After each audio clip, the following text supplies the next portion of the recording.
Hello guys! Welcome to a Q&A while I get ready. I'm going to style my hair today while answering your questions. I put my stuff here so I don't look for things, and it seems like it's inevitable. I'm gonna keep looking for things, but they're all like on this small stool table thingy situation in here. I have your questions on my little phone here. I'm gonna style my hair with this eco gel. I don't think I tried eco gel before, which is weird for a curly girl. Girls with curly hair, this is their holy grail apparently. Smells good. Smells like fragranty, I guess. Let's jump into the questions. I have categorized the questions by Instagram, YouTube, and TikTok. I'm gonna start by YouTube since this is YouTube.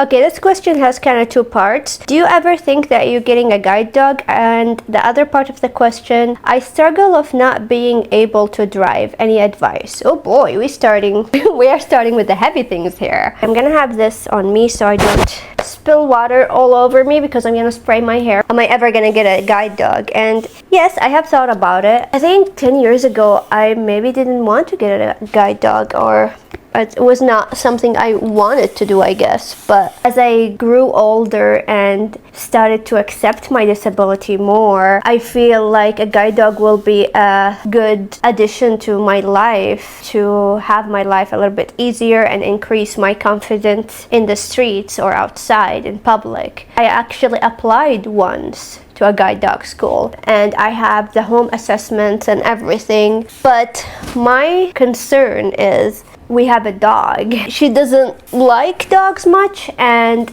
we decided to opt on not having a guide dog because it's not going to be fair for her or the guide dog. When I go outside in a walk or whatever, to be like, call my guide dog, and she will be like, oh, what about me? Why do I don't get to go every time you go? It's gonna be like this situation where she's probably going to develop feelings about it. Like, I don't really understand dogs. Like, no human understand dogs. We try to in studies and all of that, but I don't know if even dogs have jealousy, and I'm afraid she's gonna develop jealousy. I mean, I don't know really. I heard also in the blind community, sometimes they choose to have pet dogs and guide dogs. Sometimes they opt to having just one dog in the house, which I believe is the best option, at least for us, for our situation. My first time trying this gel. I feel it's jiggly. Yeah, it's jiggling. I'm gonna try to finger coil the bottom section. Whee, I guess, sure.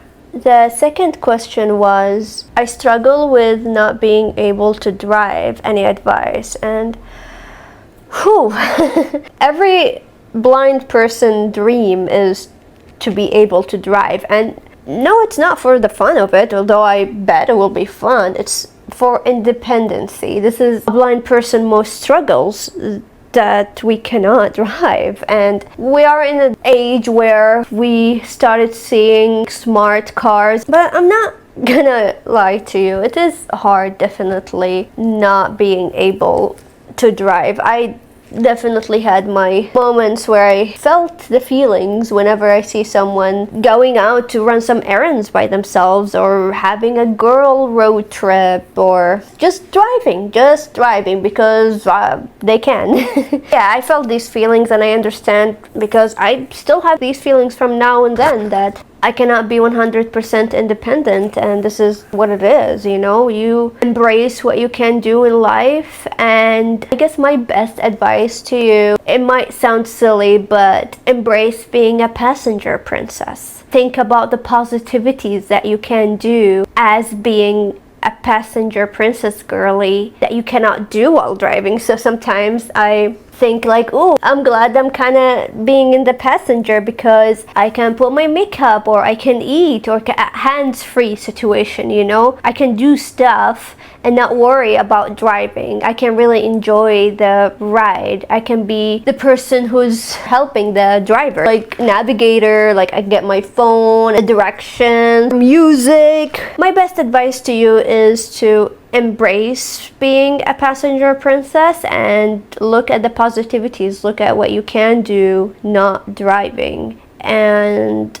I hope that smart cars will get more advanced to the point that we can use them, us as blind people, 100% independently. I hope that answers your question, or at least a little bit helps you. Next questions, I'm going to jump to Instagram. The question is, what condition do I have? I actually didn't know what conditions exactly do I have until like a year ago. I went to the doctors and I took you guys with me. I filmed the whole YouTube video. I'll link it over here. You can check it out. But I have 4 different diagnoses. I filmed the whole doctor visits and explaining my diagnoses in this video. Check it out. I'm doing 2 questions from Instagram because I got the most questions there. So we have like equal distribution from categories. Second question from Instagram. What is my ethnicity/origin? I am Arab / Middle Eastern. I was born and raised in the Middle East. I came to America when I went to college. I moved to America to study abroad. Here where I learned how to use my white cane and I experienced my independency for the first time ever. I remember going from my apartment to college by myself. Nobody was helping me. I remember this moment exactly how it happened because it was a pivotal moment of my life. My sister was getting ready. She was in front of the mirror and I was like, okay, bye, I'm gonna go. And she was like, are you sure? Are you sure you know how to do it by yourself? Because it was my first time going by myself. I was like, yeah, I know. My O&M teacher showed me the route. And for you guys who don't know, O&M teacher is orientation and mobility instructor. They teach people who are blind and visually impaired how to navigate independently. In my case, she taught me how to move from point A to point B, the routes from apartment to college by myself. I was scared, understandably, never doing it before by myself, but I felt confident in my skills because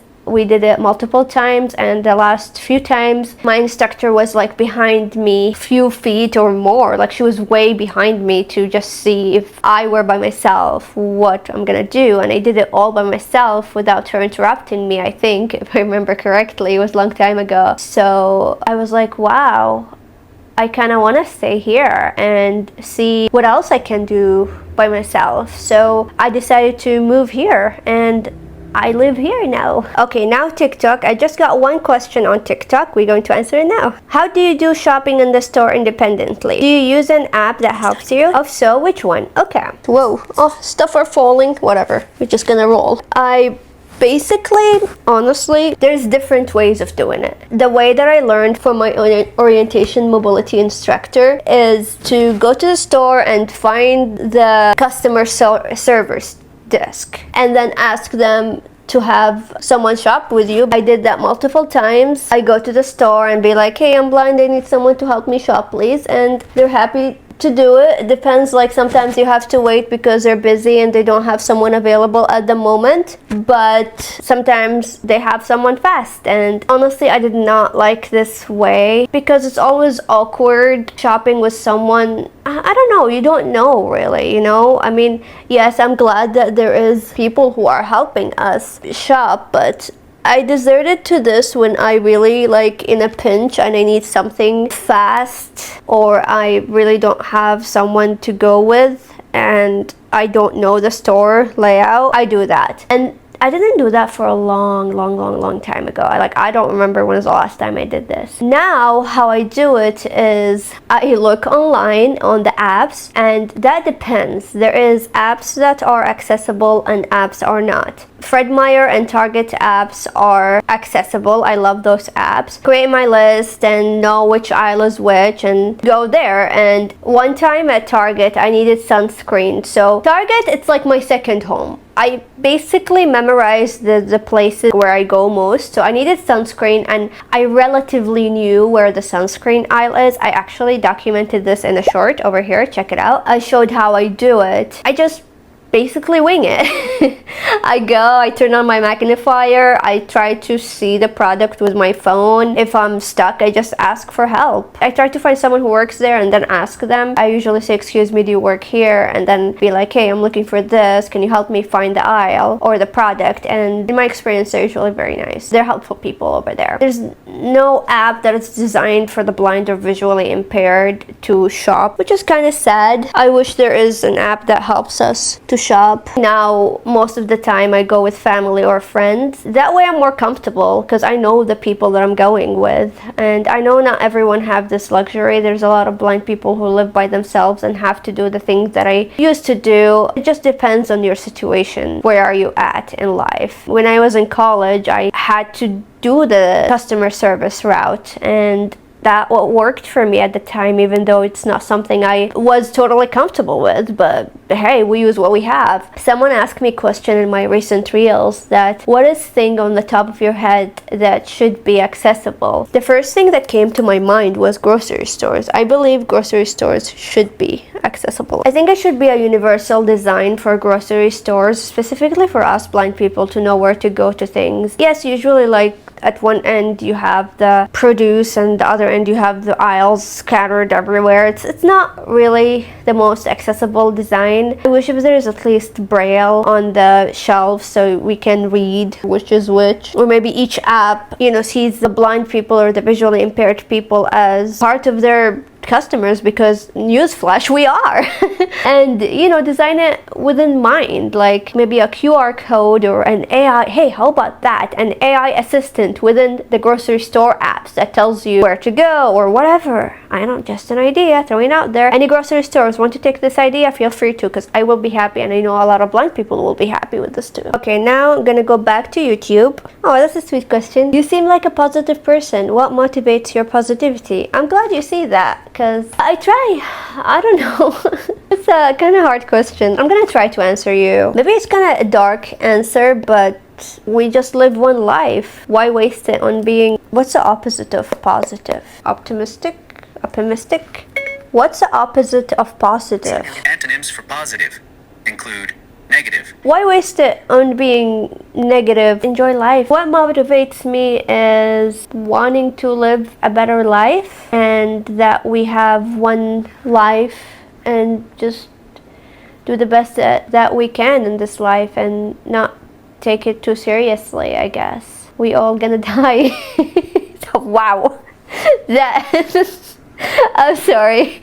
I don't know what to say. I guess that's my answer to you. That we have one life and to not waste it on being negative.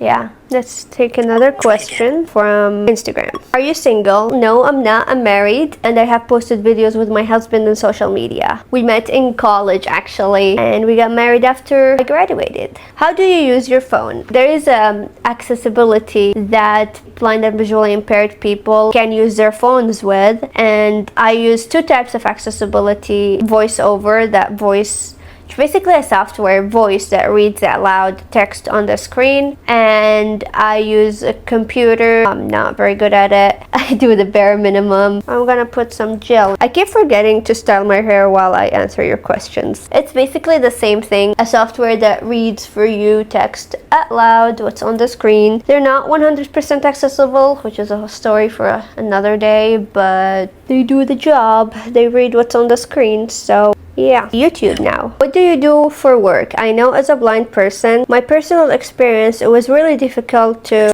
keep a job. Yeah, I actually heard, unfortunately, a lot of blind people in the blind community saying that hirers don't want to hire a blind person, which speaks about ableism and the stigma that goes around blind people. I am a freelancer, I think that's the correct word for it, which basically means I work for myself. I do different artistic work. I am a dancer, so I did dance work. I am also a model, so I'm signed up with an agency. I get some gigs from now and then. Not much really. So my main job, I'd say, is doing this, social media. If you want to put a name to my jobs, is content creator, model, and a dancer. Freelancer artist. Let's see, am I even recording the struggle of being blind? I'm checking here with my watch. Yeah, I am recording. Okay, good. So we finished YouTube questions and TikTok question, and now we're going to answer the rest of Instagram questions. This question said, what else do you do aside of content creation? I kind of answered this question. Oh, I like this question. What do you enjoy mostly out of your daily experience? I think what I do enjoy mostly about my daily experience is the simple things. The walk with our dogs in the mornings, hanging out and watching a show at nighttime, just being chill, basically the simplicity of my day. I'm really grateful and appreciative to the quietness in my day, and I like those moments. I acknowledge them and I appreciate them. It's a luxury that I'm recognizing and being grateful for, so that's why I think I enjoy mostly about my daily experience. Where's a brush? Oh, of course, I lose everything that's next to me. Let's see, next question. Tell us your experience dancing in multiple films. I love dancing. It's like one of my passions. It's my self-expression. I express myself in it, and I don't have to do it with my cane, which is so nice. Being free in a movement space without being restricted to your cane, that's something really amazing about the experience of dance for me. I did dance with my cane before, but it's not like I have to, like going outside or walking. I mean, I did walk technically without my cane before, but yeah. I enjoyed it, honestly, and I think I'm so lucky and privileged to be dancing with people who know me or who are embraced in the disability community, who understand what is it like being disabled and a dancer. So my experience was very nice. I really enjoyed every moment of my dance jobs, and I love to get another dance job soon because I miss it. And let me know if you want more dance content, because I've been thinking about it. I've been thinking to do more dance content. I'm a little bit self-conscious about posting my little silly dance videos, but I have posted few and I'm trying to collect my courage to do it again. Next question. How long have you been blind? I was actually born blind, but as you may know, blindness is a spectrum. When I was younger, I had more vision than right now, and apparently I used to see with both eyes, which I actually don't remember. I don't have visual memory of seeing with both eyes. I don't remember that, but I think when I was 4 years old, my retina detached in my right eye, and I have no memory of seeing with both eyes. What I do remember is having to wear an eye patch to strengthen my right eye, and I remember hating it. I remember I hated it, and I think I used to hide my eye patch or glasses. I'm not pretty sure what did I use to hide, but probably both. Next question. How can you best describe your vision? I would say vision is complicated, but I'm gonna try to explain it the best that I can. I am totally blind in my right eye. The vision that I have is on my left eye. I can see the general idea, like I can see big things, I can see stuff, but I can't see the details of these things. For example, I go to a new place and I see big thing in front of me. I don't know if it's a cabinet, if it's a shelf, if it's a table. I have no idea what it is until I get close and touch it and know what it is. But something like our place, I know what is everything. I can't see them, but I know that there is a shelf, there's a table, there's a TV console, there's a coffee table, even though I cannot see them.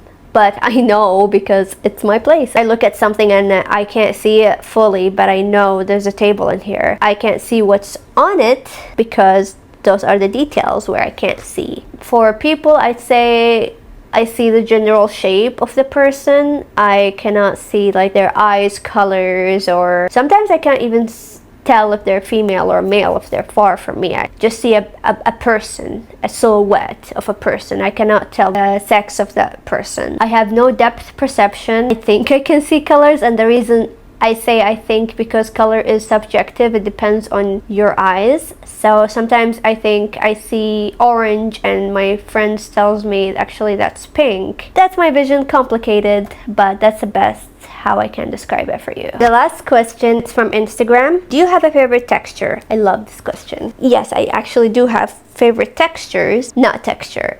I like silky smooth fabrics because it kind of stimulates, it's a tactile experience for me, so I like the stimulation of feeling silky smooth fabrics. I like fuzzy fabrics. I really enjoy fuzzy slippers, fuzzy robes, fuzzy blankets, you name it. I also like squishy stuff like this squishmallow. I'm actually gonna finish getting ready off camera, and I'm gonna come back, check in with you, show you my hair results and what I'm wearing for hanging out with my friend. Okay guys, this is the outfit. The bottom is from American Eagle. The top is from American Eagle. And this is the hair. Ow, my eye. My hair just got into my eye. Wow. Oof. Anyways, this is the hair that you and I did today. Shoes are gray and white Skechers. I have this purse from Victoria's Secret I got as a gift with purchase years ago. I am wearing these gold hoop earrings. Ooh, we forgot one thing. The most important thing.